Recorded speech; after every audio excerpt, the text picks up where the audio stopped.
Of की एक आयत है जो बज़ाहिर बहुत सीधी सादी लगती है, लेकिन असल में ये अपने अंदर मानी का एक पूरा समंदर रखती है।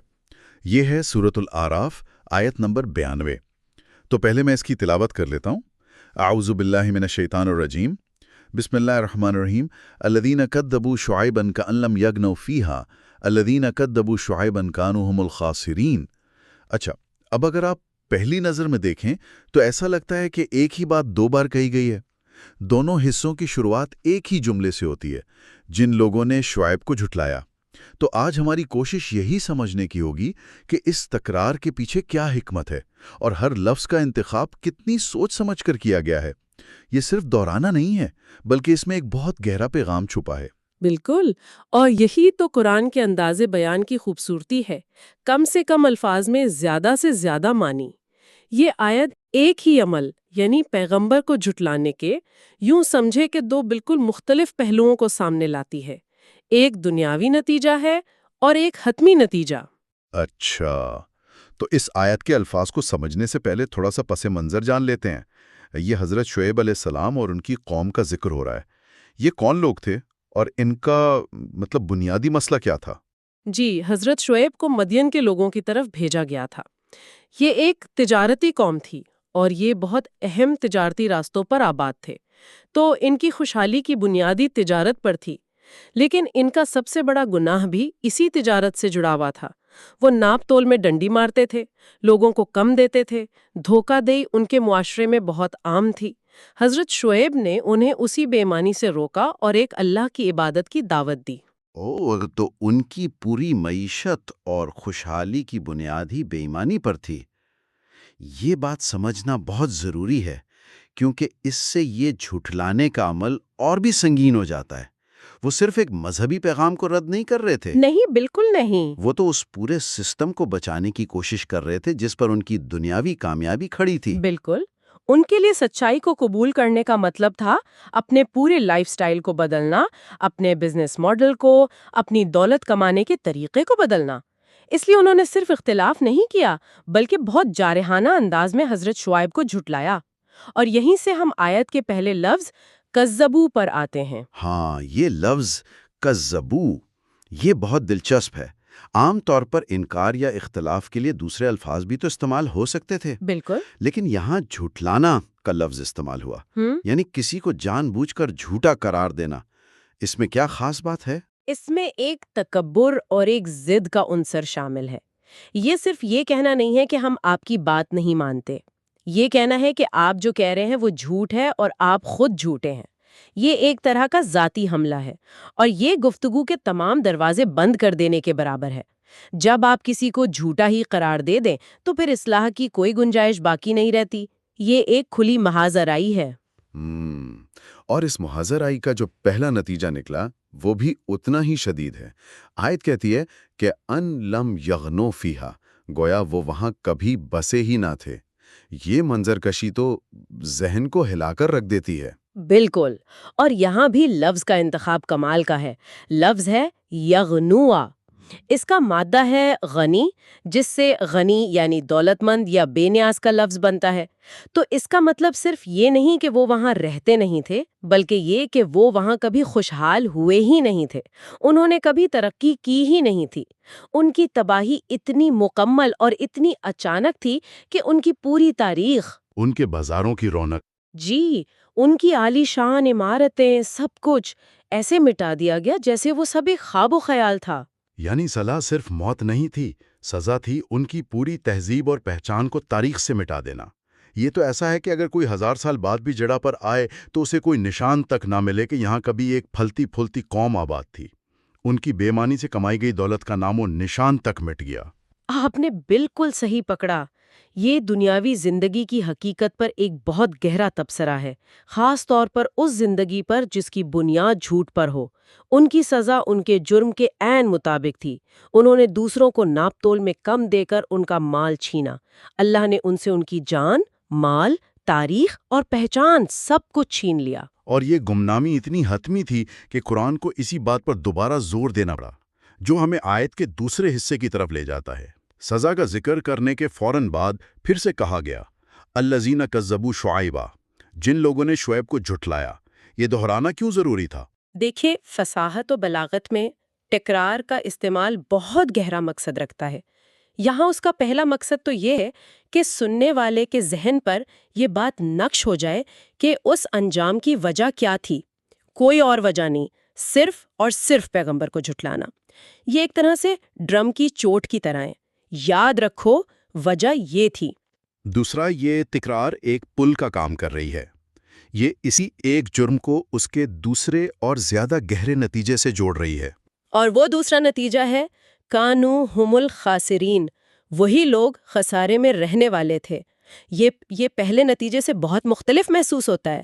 پہلا نتیجہ ان کی دنیاوی فنا کے بارے میں تھا، ان کی مادی تباہی کے بارے میں۔ یہ جملہ تو ایک حتمی فیصلے کی طرح ہے جو ان کی روح اور ان کے ابدی انجام کے بارے میں سنایا جا رہا ہے۔ آپ بالکل صحیح سمت میں سوچ رہے ہیں۔ آئیے لفظ الخاسرین کو سمجھتے ہیں۔ یہ خسارہ سے نکلا ہے۔ ہم یہ لفظ تجارت میں استعمال کرتے ہیں، ہے نا؟ خسارہ یا نقصان کا مطلب صرف یہ نہیں ہوتا کہ منافع کم ہوا۔ اصل خسارہ، یا جسے انگریزی میں بینکرپسی کہتے ہیں، وہ ہوتا ہے جب آپ اپنا سارا سرمایہ ہی گوا بیٹھیں، آپ کے پاس کچھ بھی نہ بچے۔ یہ تو بہت طاقتور انالوجی ہے۔ تو کیا اس کا مطلب یہ ہے کہ جس طرح ایک تاجر اپنا سارا سرمایہ کھو کر دیوالیہ ہو جاتا ہے، اسی طرح انہوں نے اپنی انسانیت، اپنی روح اور اپنی آخرت کا سارا سرمایہ کھو دیا؟ بالکل یہی مطلب ہے۔ انہوں نے دنیا میں جو کچھ کمایا تھا وہ تو مٹ ہی گیا، لیکن انہوں نے اپنی زندگی کا اصل سرمایہ یعنی ایمان اور ہدایت وہ بھی کھو دیا۔ وہ مکمل طور پر روحانی طور پر دیوالیہ ہو گئے۔ اور پھر آیت میں ایک اور چھوٹا سا لفظ ہے ہم، جس کا مطلب ہے وہی۔ ہاں، یہ بھی تو کہا جا سکتا تھا کہ کانو الخاسرین، یعنی وہ خسارے میں تھے، لیکن کانو ہم الخاسرین کہنے سے کیا فرق پڑتا ہے؟ اس سے بات میں خسر پیدا ہو جاتا ہے، یعنی بات کو صرف انہی تک محدود کر دیا جاتا ہے۔ اس کا مطلب بنتا ہے وہی تھے اصل خسارہ اٹھانے والے، گویا کہ ان کے نقصان کے مقابلے میں دنیا کا کوئی اور نقصان کوئی حیثیت ہی نہیں رکھتا۔ ان کا خسارہ حتمی اور مطلق تھا، یہ ان کی پہچان بن گیا۔ جیسے کوئی کہے کہ فلاں شخص شرارتی ہے اور کوئی کہے کہ شرارت کا دوسرا نام ہی فلاں شخص ہے، تو یہاں ان کی پہچان ہی خسارہ اٹھانے والے بن گئی۔ واہ! تو اب اگر ہم ان سب ٹکڑوں کو جوڑ کر دیکھیں تو پوری تصویر کیا بنتی ہے؟ ایک جرم، پیغمبر کو جھٹلانا، اور اس کے دو نتیجے ایک کے بعد ایک بیان ہوئے۔ اس ساخت سے ہمیں کیا سبق مل رہا ہے؟ جب ہم ان دونوں حصوں کو ملاتے ہیں تو یہ آیت نقصان کی ایک مکمل 360 ڈگری تصویر پیش کرتی ہے۔ پہلا حصہ ان کے دنیاوی انجام کو بیان کرتا ہے، تاریخ اور زمین کے نقشے سے ان کا مکمل صفایا ہو جانا، ایک ایسی تباہی کہ کوئی ثبوت ہی نہ چھوڑے۔ یہ ایک طرح سے آپ کہیں کہ افقی نقصان ہے جو وقت اور جگہ پر پھیلا ہوا ہے۔ اور دوسرا حصہ ان کی حالت پر حتمی اور ابدی فیصلہ سناتا ہے۔ وہ سب سے بڑے اور حتمی طور پر خسارے میں ہیں۔ یہ ایک عمودی ورٹیکل فیصلہ ہے جو آسمان سے ان کی روح کے بارے میں نازل ہو رہا ہے۔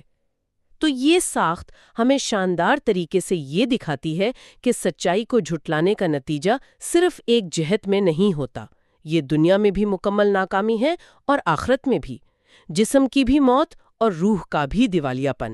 یعنی دنیاوی تباہی تو صرف ایک علامت تھی، اس سے کہیں بڑی روحانی تباہی کی۔ قرآن ہمیں صرف ان کے گھروں کے ملبے کو دیکھنے پر مجبور نہیں کر رہا، بلکہ ان کی روحوں کے دیوالیہ پن کو سمجھنے کی دعوت دے رہا ہے۔ بالکل، یہ آیت آپ کو صرف افسوس کرنے نہیں دیتی، یہ آپ کو وجہ پر غور کرنے پر مجبور کرتی ہے۔ اصل المیہ وہ زلزلہ یا آگ نہیں تھی جس نے انہیں تباہ کیا، اصل المیہ وہ تکبر اور انکار تھا جس نے انہیں اس انجام تک پہنچایا۔ واقعی یہ تو بہت ہی جامع تصویر ہے۔ تو آئیے ساری گفتگو کو سمیٹتے ہیں۔ ہم نے دیکھا کہ سورۃ الاعراف کی اس ایک آیت میں مکمل فنا اور حتمی نقصان کا تصور کس قدر طاقتور الفاظ میں بیان کیا گیا ہے۔ ہم نے بات کی کہ کذبو کا لفظ صرف انکار نہیں بلکہ شدید اور متکبرانہ رد عمل ہے۔ پھر ہم نے پہلے نتیجے کو سمجھا، کان لم یگنو فیہا، جو صرف تباہی نہیں بلکہ وجود اور تاریخ سے مٹ جانے کی تصویر کشی کرتا ہے، اور اس کی بنیاد غنا یعنی خوشحالی کے خاتمے پر ہے۔ اور پھر آیت میں تکرار کے ذریعے اسی جرم کو دوبارہ سامنے لایا گیا اور اسے دوسرے اور حتمی انجام سے جوڑا گیا جو تھا کانو ہم الخاسرین، यानी वही असल में सब कुछ हारने वाले थे, रूहानी तौर पर दिवालिया होने वाले। जी, इस आयत की असल ताकत उसके इख्तिसार में है। चंद अल्फाज में ये हिदायत को मुस्तरद करने के दुनियावी और उखरवी दोनों तरह के नताइज के बारे में एक गहरा और अबदी सबक देती है। जिस्मानी तौर पर इस तरह मिटाए जाने के गोया वो कभी बसे ही ना थे, और फिर रूहानी तौर पर हतमी खसारे में रहने वाले करार दिए जाने के दरमियान जो ताल्लुक है वो गहरे गौर व फिक्र की दावत देता है। ये वाकई सोचने की बात है। और इसी नुक्ते पर मैं सुनने वालों के लिए एक सवाल छोड़ना चाहूँगा। ये आयत एक ऐसी कौम के बारे में है जो ना सिर्फ जिस्मानी तौर पर बल्कि याददाश्त से भी मुकम्मल तौर पर मिटा दी गई। उनके पास दौलत थी, तिजारत थी, शहर थे, बज़ाहिर वो एक कामयाब कौम थी। ये हमें सोचने पर मजबूर करता है कि हकीकी मिरास क्या है। क्या ये वो इमारतें और दौलत है जो इंसान पीछे छोड़ जाता है, या कोई उससे ज्यादा पायदार चीज? ये आयत बताती है कि झूठ, बेईमानी और इनकार पर मबनी मिरास सिरे से कोई मिरास ही नहीं है, क्योंकि हकीकत की एक ही ठोकर उसे ऐसे मिटा देती है जैसे वो कभी थी ही नहीं। ये हमें ये सवाल पूछने पर मजबूर करती है कि हम अपनी जिंदगियां, अपने माशरे किस बुनियाद पर खड़े कर रहे हैं। क्या वो बुनियाद सच्चाई और इंसाफ की है, या वो इतनी खोखली है कि वक्त के सामने रेत के घरोंदे की तरह बह जाए?